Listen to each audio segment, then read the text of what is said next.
আসসালামু আলাইকুম, welcome to show food corner. তোমরা সবাই কেমন আছো? আশা করি সবাই ভালো আছো। তো আজকে তোমাদের জন্য নিয়ে এসেছি তালের গুড় দিয়ে তালের পিঠা রেসিপি।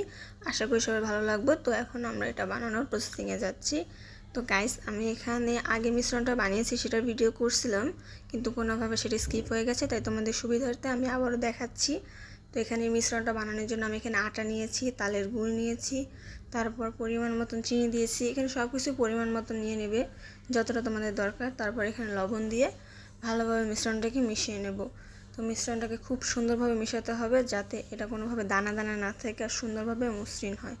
তো দেখতেই পাচ্ছ আমি মিশ্রণটাকে খুব ভালোভাবে মিশিয়ে নিচ্ছি। তো এখানে মিশ্রণটা তৈরি হয়ে গেছে। এখন আমরা এখানে কড়াইতে গরম তেল নিয়ে নেব। তো কড়াইতে তো তেলটা গরম দিয়ে দিয়েছে। এখন তোমরা দেখতেই পাচ্ছ মিশ্রণটা কতটা স্মুথ হয়েছে। তোমরাও চেষ্টা করবে এরকম স্মুথ তৈরি করার, তাহলে দেখবে পিঠাটা খুব ফুলকো হয়েছে। তো এখন আমি এখানে একটা কাপে করে পিঠাটা নিয়ে নেব। নিয়ে এখন আমি গরম তেলে দিয়ে দেব। তোমরা চাইলে এখানে অন্য যে কোনো চামচ বা যে কোনো কিছু ইউজ করতে পারো। আমার কাছে কাপ ছিল, তাই আমি সেটা ইউজ করছি। তো দেখো কীরকম ফুলকো হয়ে গেছে পিঠাটা। এখন এই পর্যায়ে চলে আসলে পিঠাটাকে উল্টে পাল্টে হালকা ব্রাউন কালার হয়ে আসলে নামিয়ে নেব।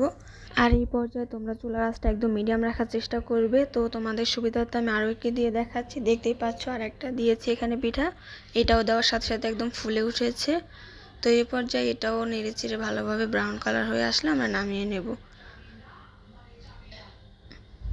তো এখন আমাদের পিঠা রেডি। তোমরা দেখতেই পাচ্ছ এখানে পিঠাগুলো তৈরি হয়ে আছে।